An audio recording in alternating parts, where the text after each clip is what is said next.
Welcome to tonight's Tools for Civic Action in Our Democracy series. I'm Sylvia Gale, Executive Director of the University of Richmond's Bonner Center for Civic Engagement, and I'm delighted to host tonight's conversation on understanding our democracy. This is the first session in an RVA Engage series hosted by the University of Richmond's Bonner Center, the VCU Center for Community Engagement and Impact, and the Community Foundation for a Greater Richmond. And I want to acknowledge and thank Plan RVA as the actual hosts of this webinar right now. This series was created so we might reflect about our democracy together and the deep divisions in our country and our region, and also build tools for us to move forward. Tonight's session focuses on context as a civic tool, and especially on the power in understanding our present in light of our past.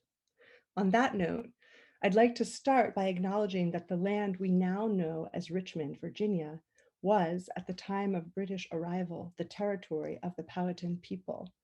The fall line of the James River marks the divide between territories of the Monacan and Powhatan tribes, and we know that many others traveled to and through these lands. So as we gather online tonight, let us also consider the legacy of colonization evident in the technology we are using right now. We benefit from technologies whose carbon footprints contribute to our changing climate and disproportionately affect Indigenous peoples worldwide. Tonight, our conversation will invite us to consider other legacies we carry together as Americans and as Richmonders. Before I introduce our speakers, a little housekeeping. I encourage you to ask questions using the Q&A feature on your Zoom toolbar. Also, we have enabled closed captioning for this event. Please be aware that the transcription may contain errors. You can toggle this feature on or off by clicking the Live Captions button and selecting Show or Hide Subtitles. This event is based on values of mutual respect among our presenters and audience. We reserve the right to remove any audience member whose behavior counters that expectation. And we are recording this event, which will be posted on the RVA Engage website, together with the upcoming events in this series. And now it is my honor to introduce tonight's two speakers. First, we'll hear from Anna Edwards, public historian, who is chair of the Sacred Ground Historical Reclamation Project, a 2004 initiative of the Defenders for Freedom, Justice, and Equality. The group worked for 8 years to help reclaim Richmond's African burial ground and is currently engaged in the community effort to preserve and memorialize historic Shockoe Bottom through the establishment of a 9-acre memorial park and educational campus. From 2005 to 2013, Edwards produced and hosted Defenders Live, a local news talk radio program on WRIR, and since 2005 has been a founding member of the editorial board of the Virginia Defender, a quarterly community newspaper, along with her husband, founding editor and publisher Phil Wilato. From 2009 to 2017, Edwards was president of the Virginia Friends of Mali, an education and cultural engagement organization, which coordinated the establishment of a sister city relationship between Richmond and Ségou, Mali, and continues to organize projects between the two cities. Many also know Anna Edwards for her work at William Byrd Community House. We'll also hear tonight from Dr. Julian Hayter, a professor in the Jepson School of Leadership Studies at the University of Richmond, and a historian whose research focuses on modern US history, American political development, African American history, and the American Civil Rights Movement. More specifically, his writing and research draw attention to mid-20th century voting rights in Richmond and in the Border South, the implementation of the Voting Rights Act, and the unintended consequences of African American political empowerment and governance post-1965. He is the author of The Dream is Lost: Voting Rights and the Politics of Race in Richmond, Virginia. After we hear from Anna Edwards and then from Julian Hayter, we'll open up into conversation with both of them and hopefully through the Q&A stream with you as well.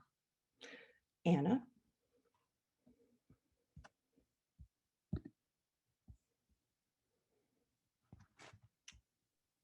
Okay, sorry, now I'm unmuted.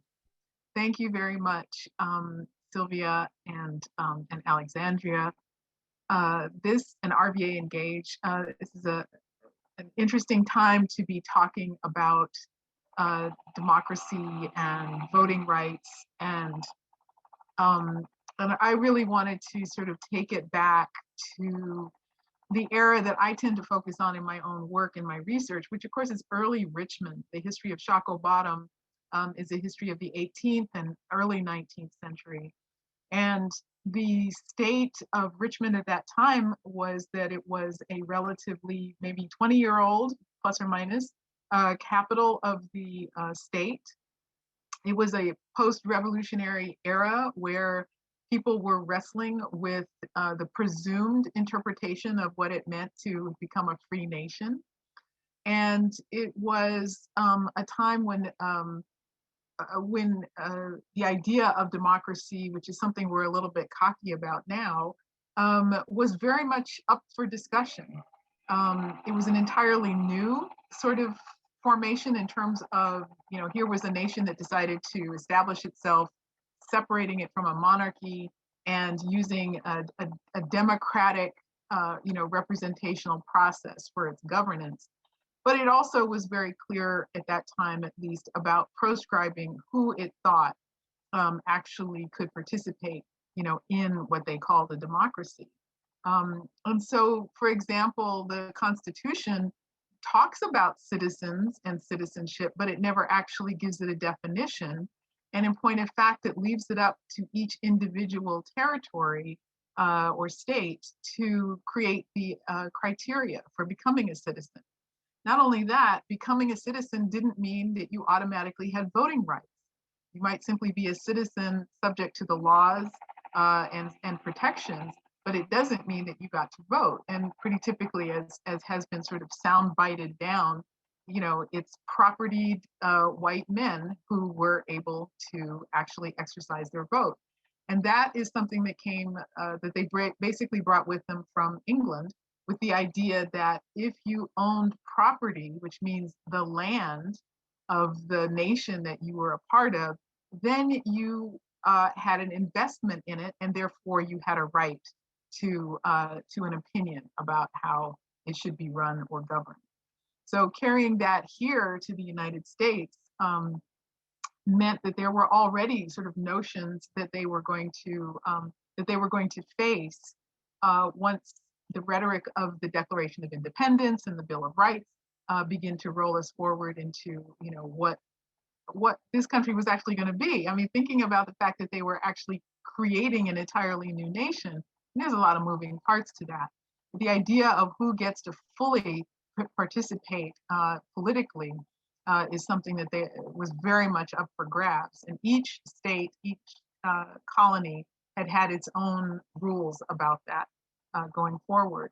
So civil rights, again, gives you some protections, but political rights and voting rights, that was something that rose and fell over the next several decades. The idea of birthright, meaning if you were born there, you are a citizen, that was something that didn't actually get codified into the Constitution until the 14th Amendment.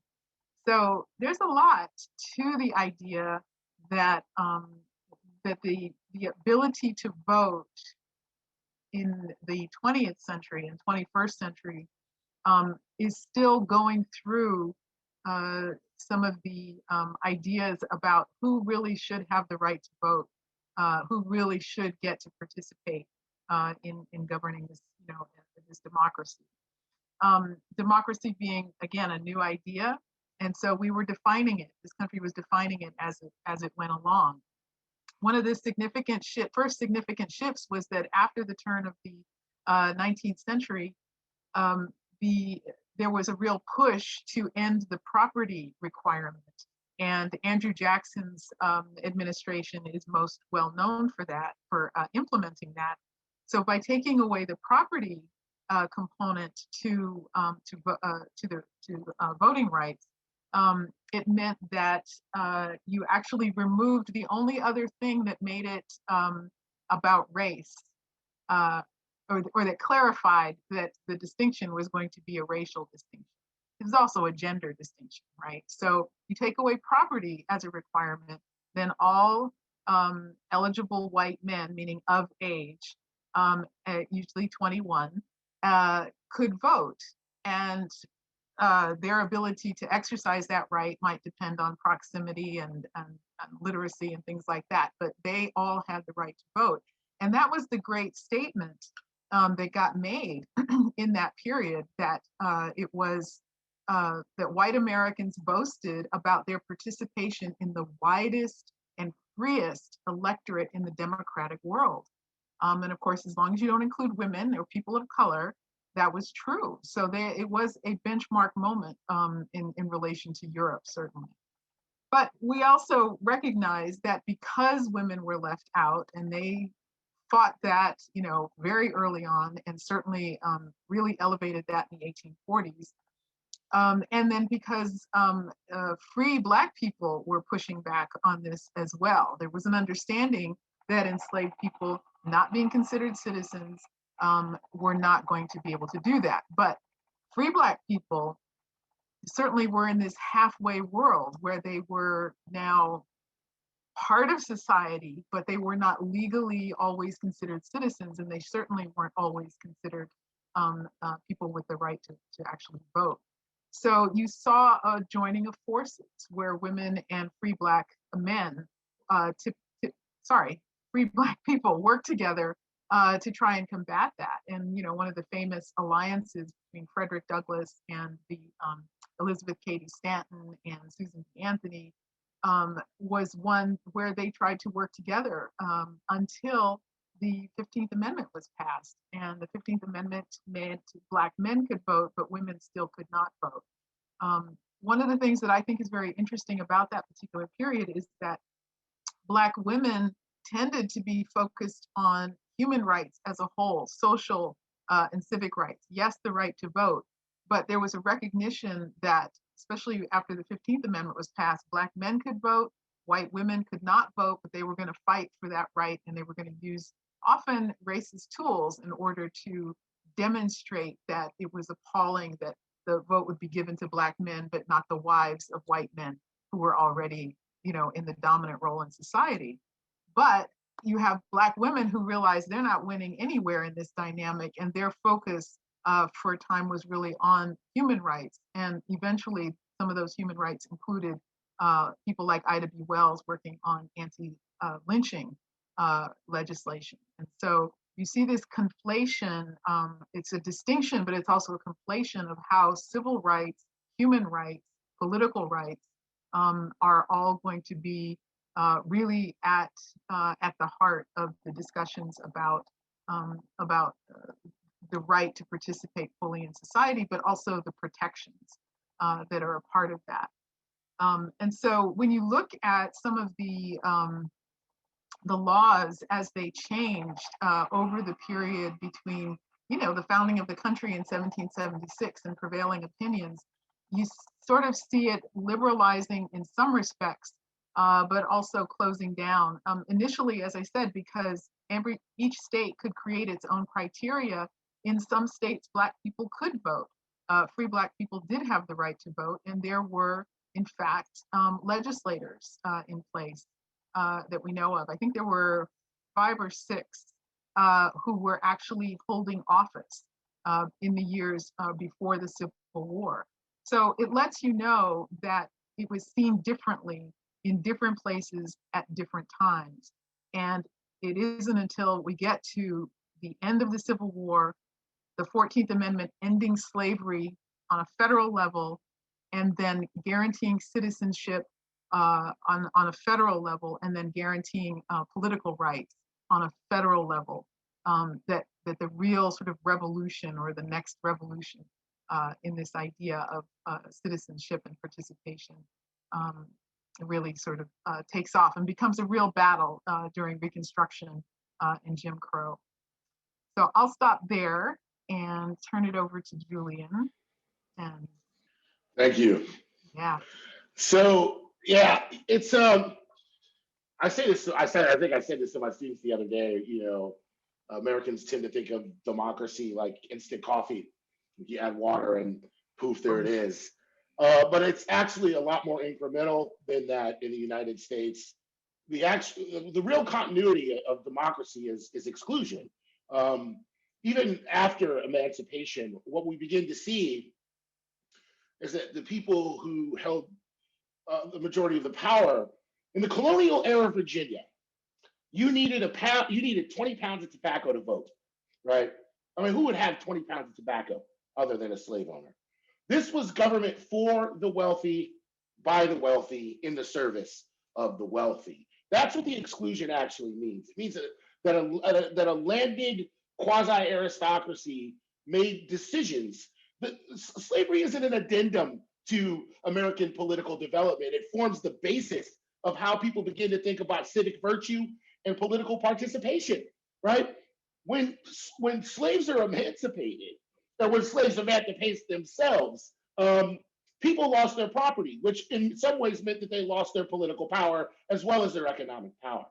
Not only did they lose those two things, now they had to contend with the very people that they once owned in the political arena. And that didn't sit well with a lot of people.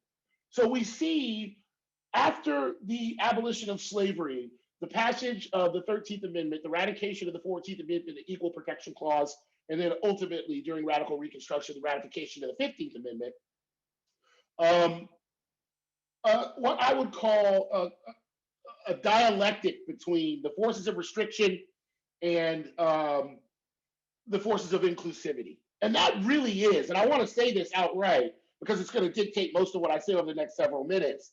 American political development is not a linear trajectory. It's not teleological. It's not moving in toward progress, right? The moral arc of the universe, I mean, if 2020 and 2019 and 2021 have convinced of us anything, is that the moral arc of the universe might not bend toward justice. That's doubly so for our political history. In fact, it's more like a pendulum, where what we see is that moments of openness and inclusiveness are often followed by eras of deep restriction.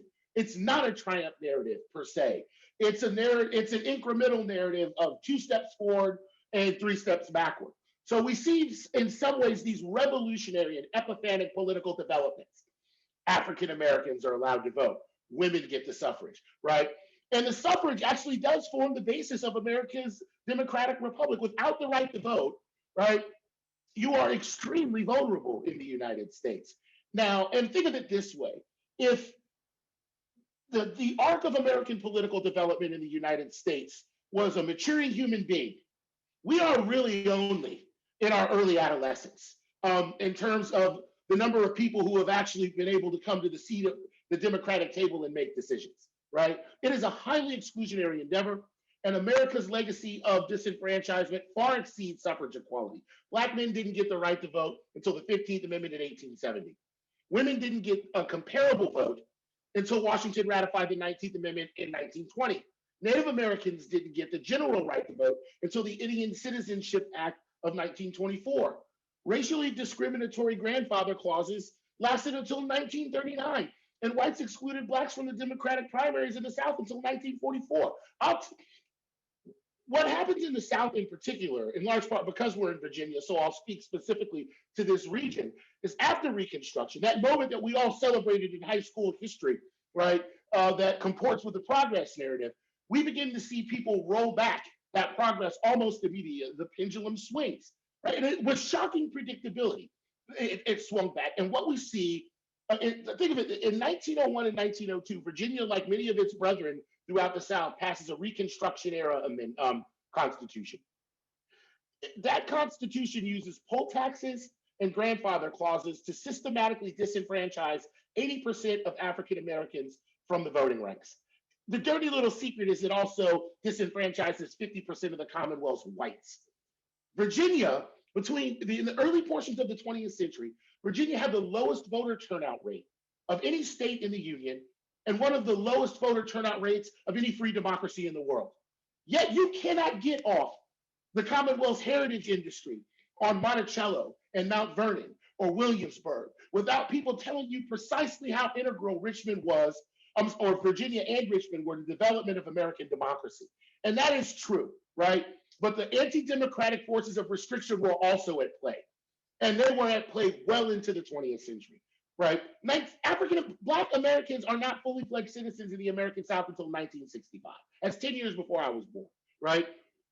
The payment of poll taxes wasn't abolished in federal elections until the ratification of the 24th Amendment, 1 year after the ratification of the Voting Rights Act of 1965, or 1 year before, right? The Supreme Court abolished poll taxes in Harper versus the Virginia State Board of Elections in 1966. 18-year-olds didn't get the right to vote in state and local elections until the ratification of the 26th Amendment, in large part because young people recognized that there was something intrinsically wrong, deeply immoral, with asking people to go to Southeast Asia to fight a war in defense of democracy and capitalism who were not participating in the political process. And they leaned on Richard Nixon. But what we see, even after the Voting Rights Act, when African Americans become fully fledged citizens, right? The forces of restriction don't stop. In fact, modern political parties are forged in the crucible of civil rights era politics and the movement for protest to politics. As African was forget the triumph narrative that we've been told about the civil rights movement, right? The backlash that followed the civil rights movement was as intense as the movement itself. And one of the things that we know is that we've often been seduced by the sources of the civil rights movement. What we look at when we think about the civil rights movement is civil disobedience and direct action protest strategies. Those were a last resort. African Americans have been effectively organized throughout the South.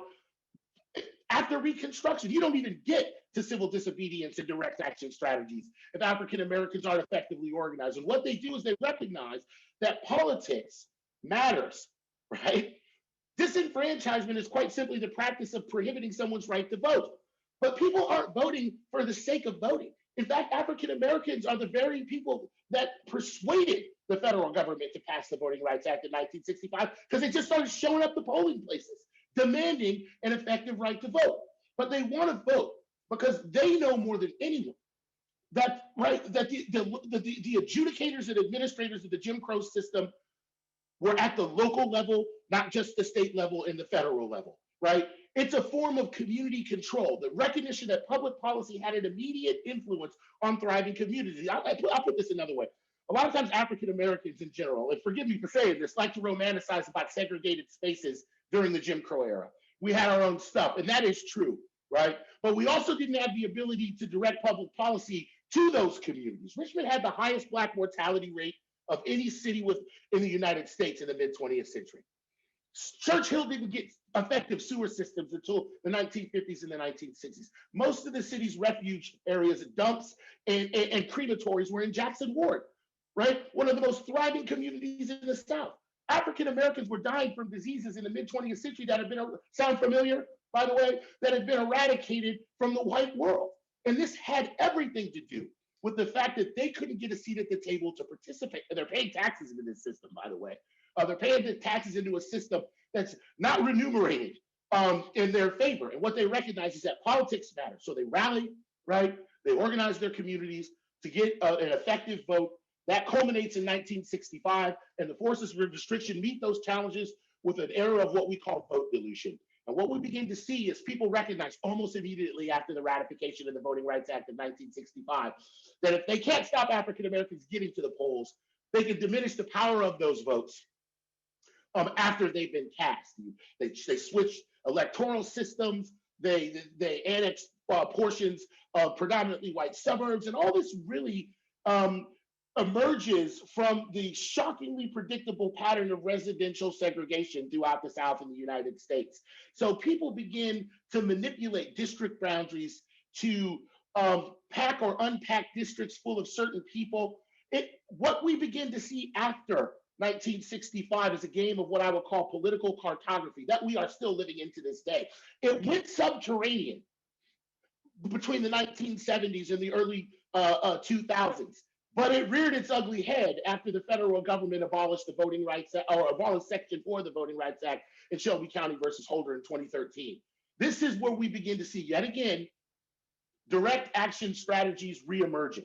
So what I'm really asking you guys to think about before I turn back to Anna and talk more conversationally is that This has been a constant struggle, in large part because America made its bones in oligarchy and business, where established men were the decision makers.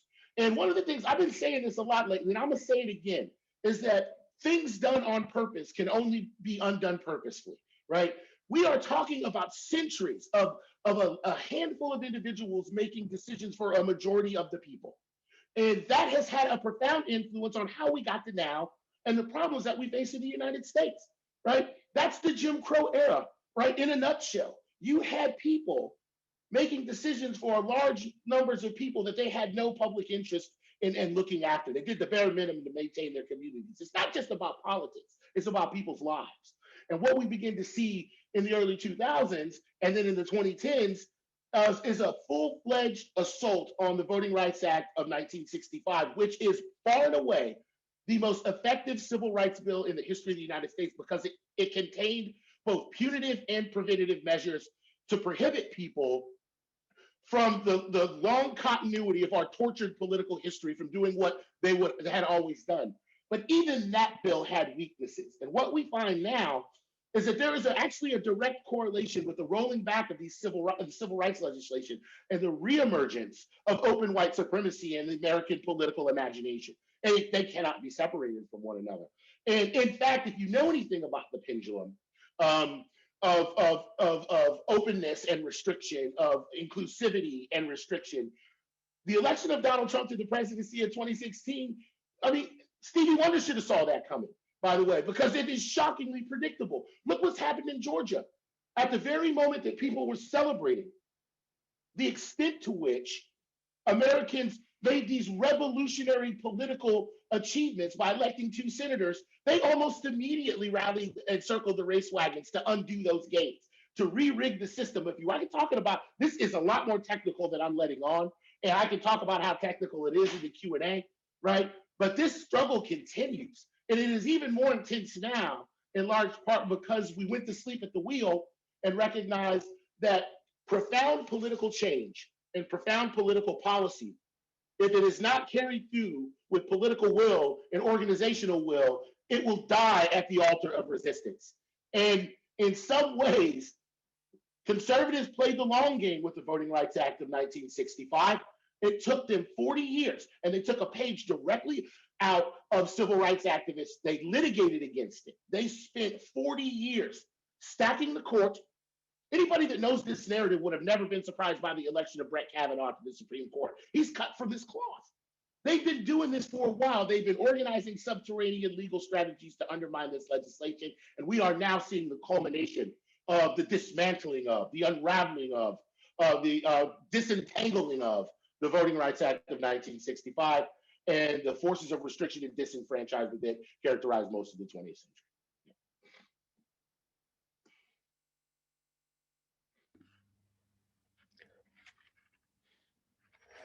century. Wow. Thank you so much. There is so much to respond to. And I think I just first want to turn back to you, Anna.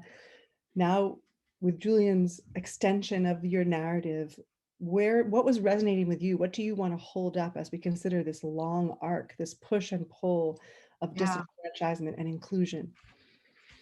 Well, I think that's it. As he was talking, it was like when I was working on my thesis paper, and again, it's all centered back in the 18th century, was this idea that that every time there was progress, there was some kind of direct pushback, or every time there was progress, there was another current that coincided with it, in order to make it clear that while we may be talking about democratic rights and the philosophy of freedom and full representation and all that at these sort of high levels, on the ground are the oligarchs, right? On the ground are the businessmen. On the ground are the people who know and profoundly believe that they are the ones that are actually making the country work, and their interests often contradict the philosophy very directly. And so you have the politics. There was a guy I heard many years ago who said presidential elections are not about electing the best representative, the best leader for, the nation.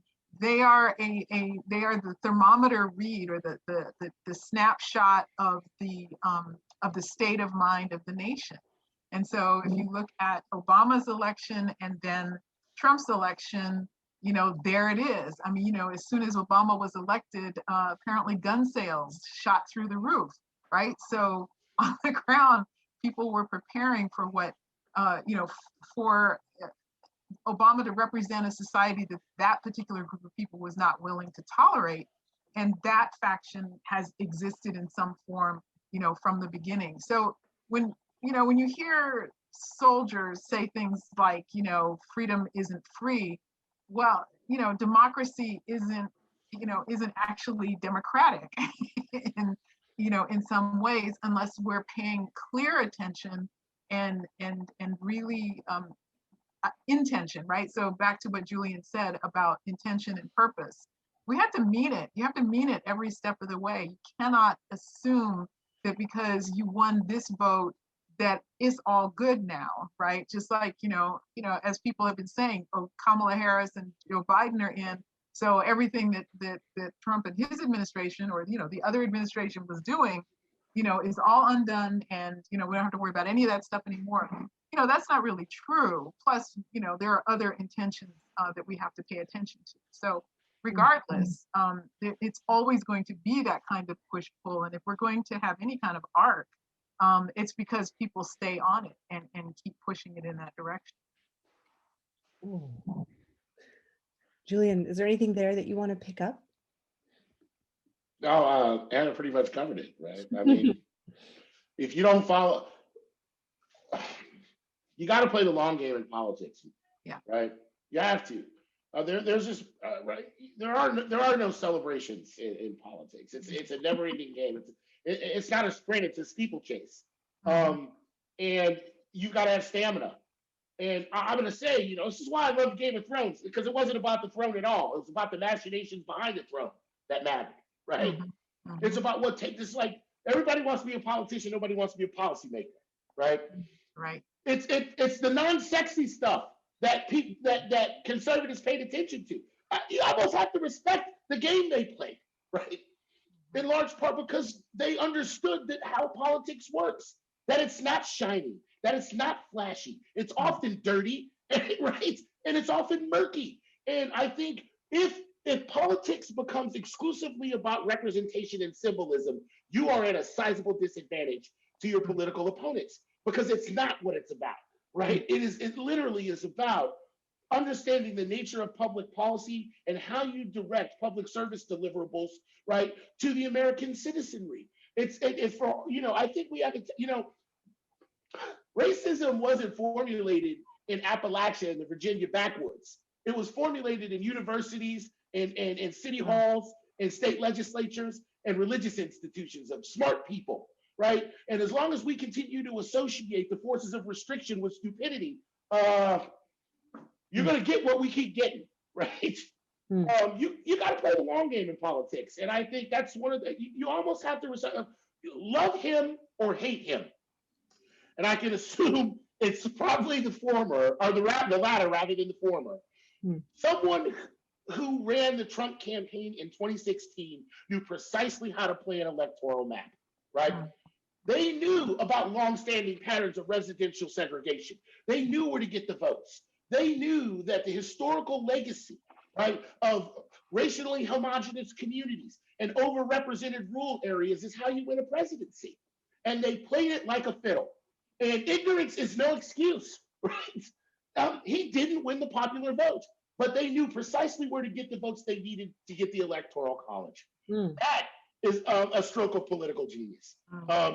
And I'm not saying it's his strategist. And I think those are the types of things that people need to pay attention to if they want to win elections and start to redirect public services to their communities. Well, let me ask you something. Thank you for everyone who's putting questions in. These are fantastic questions. And I want to ask a question that gets us to the general tone of these questions and then get to the specifics that people are asking. But in general, people are asking, so what do we do? And you are both historians. You mentioned, you gestured in your opening talks to the actors in our past who have always resisted these forces of disenfranchisement, this push and pull. I wonder what legacies you would hold up to us today in terms of those who have pushed us towards inclusion. You know, who are the actors? What are the acts? What are the tactics? What are the strategies? What are the legacies that you look to when you think about that impulse? Black people. It's Black people, man. It can't be literally. I'm not talking about Martin Luther King here. Even though I love the community mobilizing tradition, I love a good charismatic speech. Shit, I give them, right? But that's not what I'm talking about here. We've been seduced by that. We think that's what the civil rights movement was. No, it wasn't. It was activating the machinery of isolated and segregated communities.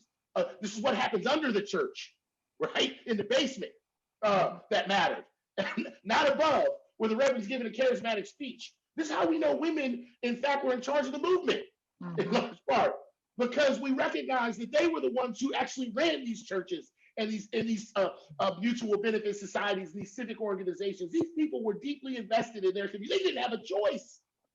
When you don't have help from government, you don't have a choice but to turn inward and activate the machinery of your communities to meet challenges, right? African Americans have had to continually do this out of necessity, right, for survival.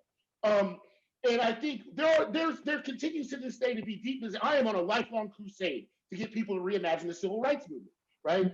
Or at least to recognize that it's much more diverse. I mean, even to this day, when people want to do something meaningful to make political change, the first thing they do is organize a rally and protest, right? In large part because it's a page right on how we think we remember the civil rights movement, right? But without deep organization and traditions that pass that down generationally, you do not have the organizational apparatus necessary to do battle with the forces of restriction. And believe me, they've got resources, right? Yeah. Yeah, and I'll do what I normally do, which is take it back to Gabriel's rebellion, right? Because, you know, the thing that was most shocking to the powers that were at that time was that the evidence that came out in the trial was that this was an organized attempt. This was not a spontaneous, you know, everybody got mad one day and decided to head out. They began organizing this. They started recruiting people from all over. Right. They coordinated, they planned, they had a strategy for how they were going to implement, you know, the attack. And even though it didn't come off, this really shook them up. And it was news up and down the coast. You had Thomas Jefferson, who was still in France, writing Governor Monroe and saying, we got to put a lid on this. I'm running for president now. And there are all these factors that played into, you know, Black people are taking inspiration from Haiti or from Saint-Domingue at that moment. And Brazil. And Brazil, see? And so, you know, the fact that meant that not only do we have this really large Black population in our midst that we are trying to contain in order to keep them laboring for us, it doesn't matter because they're learning about what's happening in the world and it's giving them ideas, right? So that's one side, but the other side is the very situation they were in were giving them the ideas. So what they were getting was affirmation, and the ability to then turn that into an organized attack against the system that would have taken place in Richmond, which itself was a serious political center even at that moment. This was something that shook them, and they actually ended up forming a committee to discuss whether or not we actually do need to end slavery. What are we going to do with free labor, or where are we going to put Black people because we don't actually want to live with them? This carries over the civil rights movement. Like one of the biggest tragedies, you know, about like as if African Americans one day had some epiphanic moment, they walk off the job and decide to have a rebellion. No, Anna's right. And by the way, this characterizes the civil rights. The biggest tragedy of the Rosa Parks story. You think Rosa Parks is the first Black woman whose feet hurt on a damn bus? Get out of here, man. Rosa Parks, in fact, portraying her as a secretary. Yeah. That's not, she was a field secretary for the NAACP. You know what that is? It's a spy, by the way. She went around because she was a polite little lady. The NAACP recognized that no one would recognize her, right, as a proverbial fifth column. And she went around to communities throughout the South and organized. That's what a field secretary did, right? Calling Rosa Parks a secretary right? It's like calling Martin Luther King, right, a soapbox speaker. That's not what she was. These communities were well connected, and these folks knew how to negotiate these back roads, these byways, and organize outside of public-facing institutions. And by 1963 or 1960, before they knew it, white folks didn't even recognize. They completely underestimated that African Americans were organizing right in front of their faces, right? And as an intentional kind of self-delusion, right? Because you think they're inferior, right? Yeah, that's a pattern that they just refuse to let go of. I'm going to say something that's very frank. My mother used to say this to me, and she said, and forgive me, because I'm going to speak frankly. She said, Black people know more about white people than white people know about Black people, right? Because we have to live around white folks as a matter of course. White folks usually choose to live around us, right? And African Americans during the mid-20th century knew that. Nobody knew it better than African Americans, right? That racism and the belief in African American inferiority clouded white Southerners' ability to see them as equal actors. Therefore, they underestimated their ability to out-strategize them, right? The problem we have now, and it's one of the other critical narratives that comes about after 1965, after we see the complexion revolution brought about by the Immigration Act of 1965, by the way, which you can thank African Americans for, right? As we begin to see the rise of special interest groups that start to compete within liberal political units for an equal voice. And that has made it difficult in some ways because there's such a diverse range, right, of political opinions on the so-called left, right, that they've had trouble seeing past their differences. Everybody gets to the table and wants to argue about who's the most aggrieved. Is it white women? Is it Black women? Is it Black people? Right? And then by the way, you're seeing this play out right in front of our faces with all the violence taking place against the Asian American community. There's this underlying current about how this is all playing out and who's an ally and who hasn't been an ally and why these groups haven't been able to talk to one another. Meanwhile, we see on the other side a generally racially homogenous political group that doesn't have that problem, right? So you're holding up these tactics of connecting, collective strategy, organizing. Let's push this one step further. And this is the question that I'm going to pull up from the Q&A right now. The question is, to play the long game or keep doing the work, to use your language, what do you think everyday community members can do in our community to help move community and equity work forward? What do those tactics look like today in Richmond, Virginia? Talk to your neighbor. Oh, that's good. Right? That's political. I'm serious. We want to leapfrog like basic political activity and get to the hard stuff, right? You got to know who your neighbors are first of all, right? Especially in times when people don't go to community churches anymore. There aren't Catholic parishes, or you've got to find new ways to connect. It was easier for historical actors to connect because they had all these. This is bowling alone. Wow, this is the bowling alone thesis. They had all of these formal and informal ways to connect with one another that we don't have anymore. You need to just talk to your damn neighbors. You need to find out who lives up and down your streets. Knock on a door, right? That is the first step. I mean, I've seen this play out repeatedly, right? Where young people are moving to a neighborhood and they don't speak. And I live next to old Black folks, so they don't understand it. Why don't these people talk? Why don't they speak? I don't even. Talk to your neighbors. I know that sounds like a completely benign political gesture, but it is not, right? And I wonder about and I wonder about people who lived in parts of Richmond where kind of like Churchill or the Fan, where you've got houses with front porches. And during the lockdown, especially last summer, people started spending more time out on their front porches and started to see people, across the street and started to have conversations like that. And, when we talk about trying to, convince somebody or to bring up an issue, I mean, I often will say to people, how can you help the struggle? Talk about it at your next cocktail party, right? Bring it up and talk about it. Make it a part of your dinner, your dinner table conversation or wherever it is you're gathering in that way. You talk it out, because otherwise it all lives inside your own head and you're not sure even how to you're not sure how to bring it out in a way where you don't think you have to be a professor of political science in order, you think you're not qualified. People think they're not qualified to talk about things.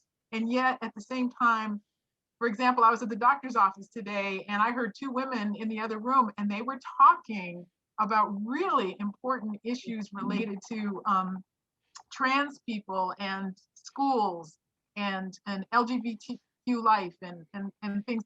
And I mean, they were really going at it, but it's two coworkers just talking to each other about it. They weren't on exactly the same page, but you could tell that by talking through it, they were getting to some essential ideas, right? That made both of them, feel stronger about these things. So it is a lot of just doing that. And I do think, political education, our own political education is really important. I mean, I think we have to know the history of the town we come from.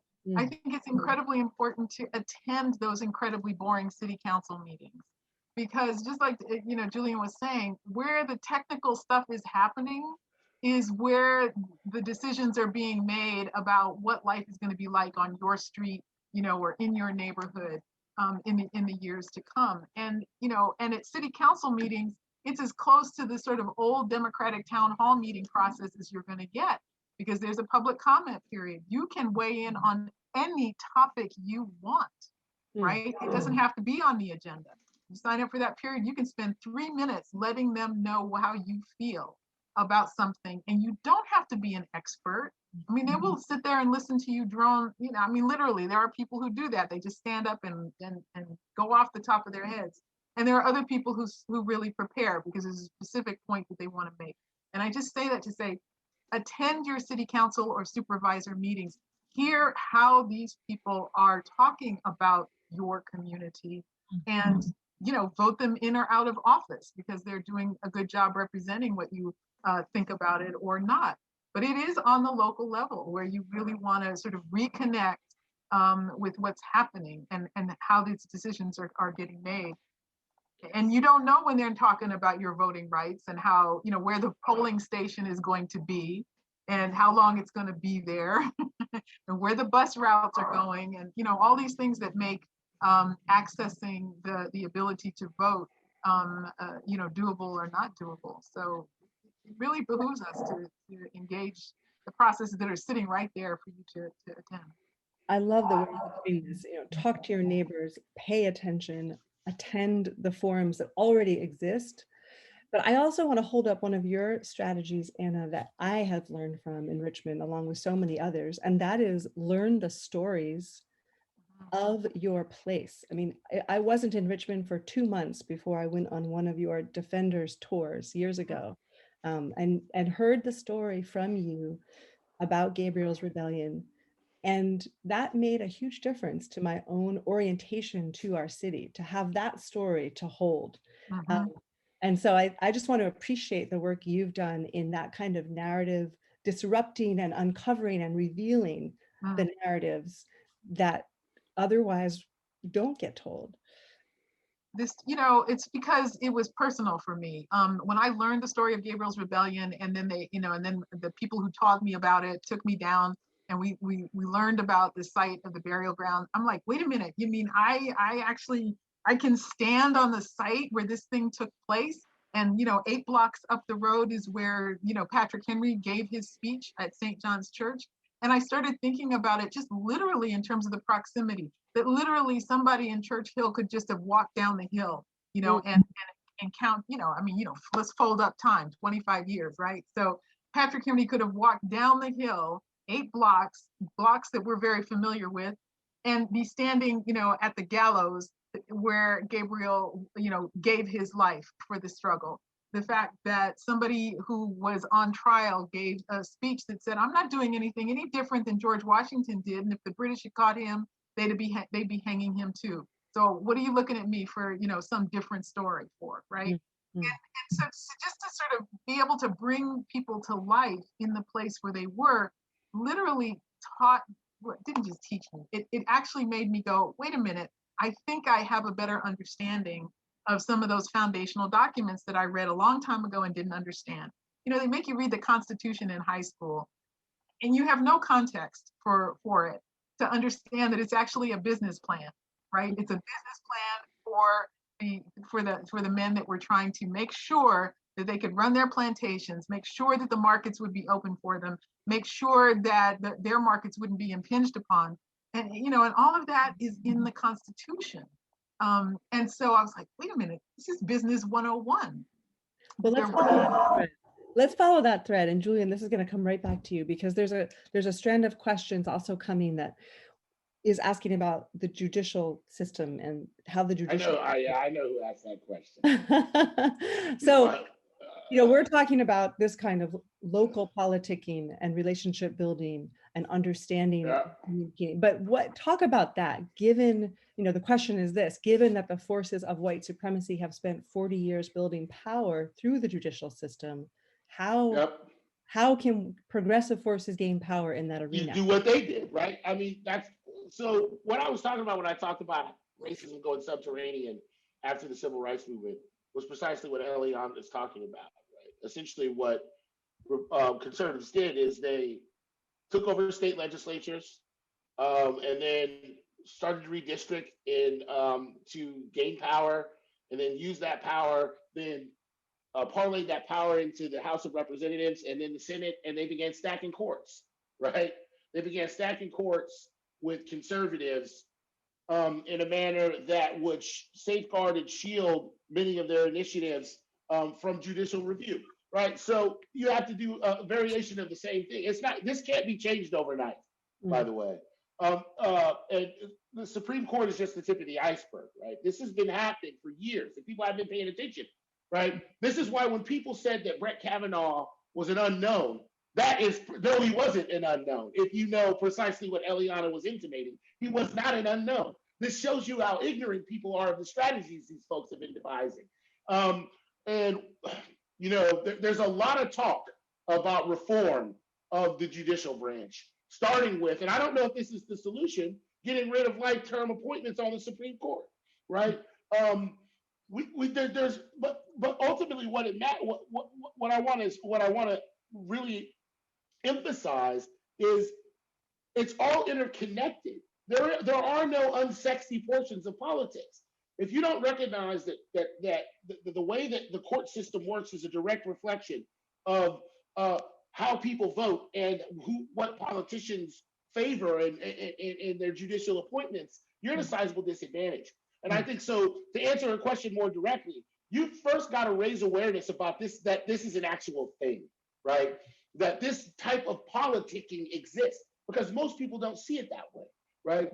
There is an unbelievable amount of political acumen on the other side of the aisle, of people who know how the system works, right? In large part because they're generational insiders, right?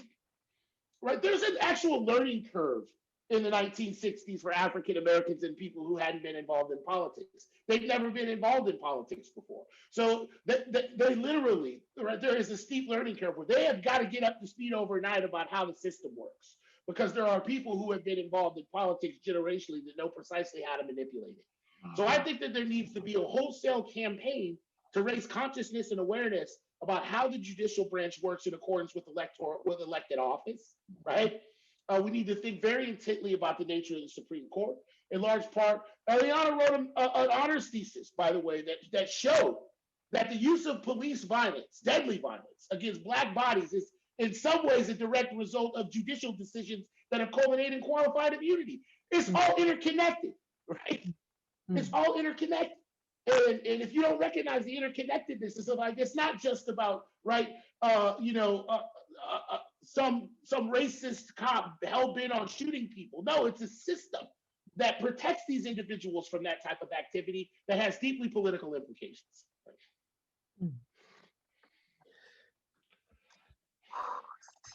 So it made me think about the idea of what's intentional and what's arbitrary, but also the flexibility that because it's politicking, because of that generational education into that system, is that they understand how to make something seem really arbitrary. Like you walk into a courtroom, and it's a traffic court, even, for example, and it doesn't take long before you realize how much power that judge has to interpret and yeah. deliver his decision, right? I mean, 18 different people can walk in there having done exactly the same thing, and he can dish out a different result for each of them because he has that prerogative, he has that power.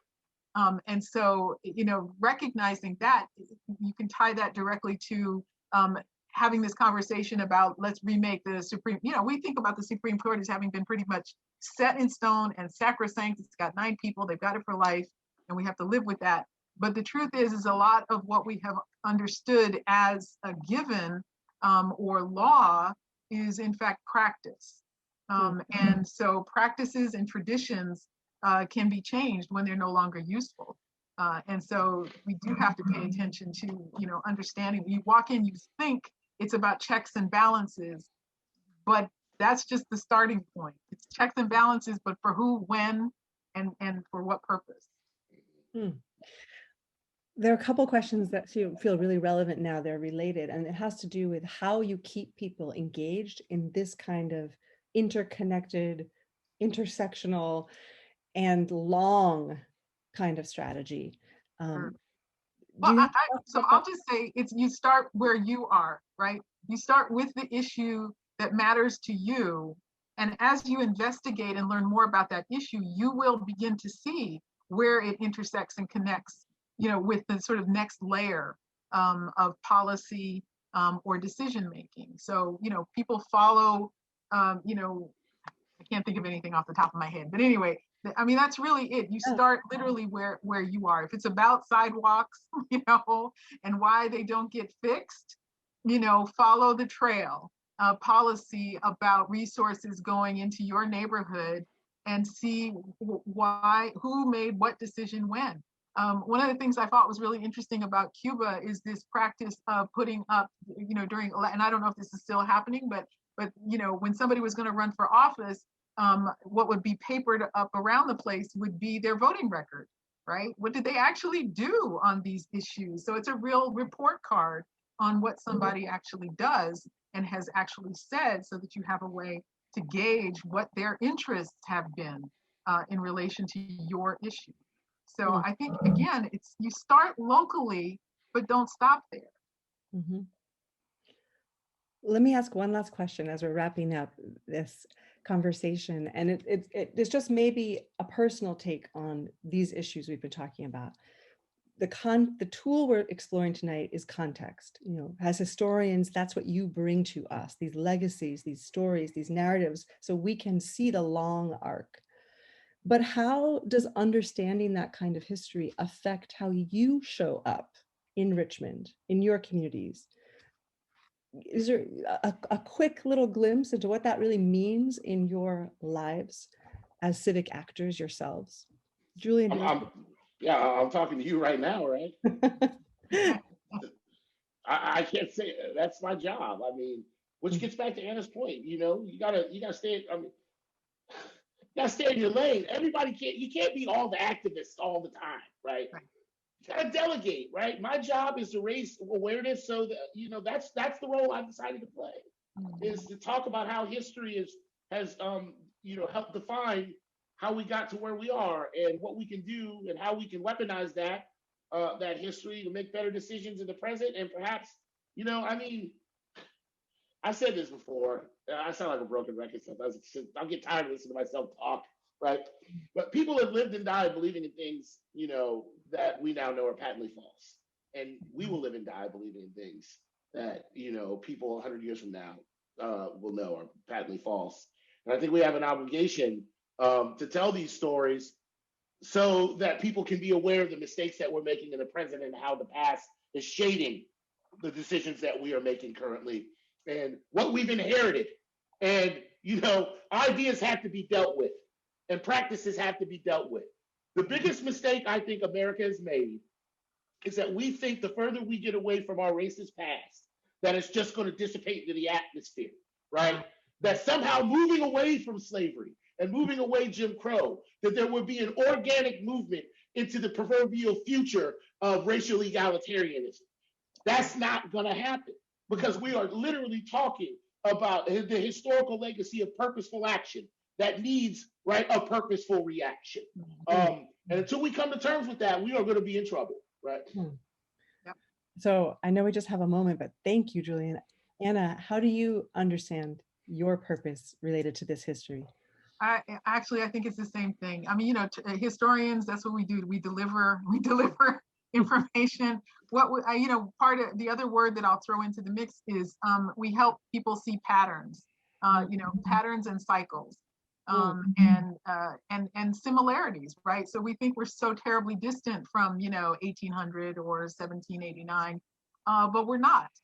We still think through those, you know, the aspirations and the contradictions in the same way. And we have a particular American history that rolls forward the same issues. And you know, it's all of what we've been talking about. So, I mean, I think I get most excited when I learn something and then I can push it back out because it's helped me make a connection, right? And it's a connection from my personal, you know, experience to the community around me, but it's also us as a nation in relation to the rest of the world. No matter who I think I am here, if I go to Mali or if I go to Indonesia, I am, you know, an American. And that represents a whole bunch of ideas and a whole bunch of expectations. And I have to be aware of that. Otherwise, I'm a dummy. And nobody needs another dummy showing up on their doorstep, right? Well, you have definitely illuminated patterns tonight, and I thank you both so much for spending time here. It's the perfect start to the series. We will have 3 more sessions this month, and the next session focuses on the civic tool of collective self-care. And so please join us. Ashley Williams, who's a yoga therapist and founder of Mindful on Life and Bare Soul Yoga, will take us through a session. And if you haven't experienced Ashley's presence, it will be just as powerful and relevant as what you experienced tonight. So please come back. Thank you so much, Julian. Thank you, Anna. And thank you everyone who asked questions and attended tonight. We'll see you next time.